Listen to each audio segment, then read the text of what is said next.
സാധാരണഗതിയിൽ ഒരു രാജ്യത്തിൻ്റെ കറൻസിയുടെ മൂല്യം ഇടിയുന്നത് ആശങ്കാജനകമാണെന്നാണ് പറയുക. പക്ഷേ നമ്മുടെ RBI ഈ സാഹചര്യത്തെ വളരെ അവധാനതയോടെ കൈകാര്യം ചെയ്യുന്നത് ജപ്പാൻ ഉൾപ്പെടെയുള്ള രാജ്യങ്ങൾ ശ്രദ്ധാപൂർവമാണ് വീക്ഷിക്കുന്നത്. ഈ പുതിയ സാമ്പത്തിക സാഹചര്യം ചില പ്രത്യേക മേഖലകൾക്ക് വലിയ രീതിയിലുള്ള ഗുണഫലങ്ങൾ നൽകുന്നുണ്ട്. വസ്ത്രവിപണി മേഖലയിൽ ഇന്ത്യ വീണ്ടും കരുത്താർജിക്കുകയാണ്.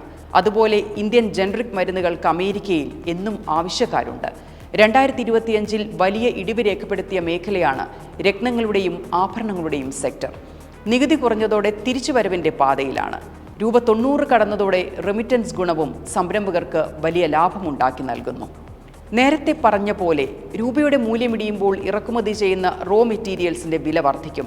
ഇലക്ട്രോണിക്സ്, കെമിക്കൽസ് തുടങ്ങിയ മേഖലകളിൽ വിദേശ കമ്പോണന്റുകളെ ആശ്രയിക്കുന്ന കമ്പനികൾക്ക് ഇത് തിരിച്ചടിയായേക്കാം. അതുകൊണ്ട് തന്നെ ഇത് ഇന്നൊവേഷൻ്റെയും ആഭ്യന്തര ഉൽപ്പാദനത്തിൻ്റെയും സമയമായി മാറട്ടെ. അതുകൊണ്ട് അടുത്ത തവണ രൂപയുടെ മൂല്യം ഇടിയുന്നത് കാണുമ്പോൾ കമന്റിട്ട് സ്വയം അപഹാസ്യരാകരുത്. ഒരു രാജ്യം നടത്തുന്ന കൃത്യമായ കണക്കുകൂട്ടലായി അതിനെ കാണുക.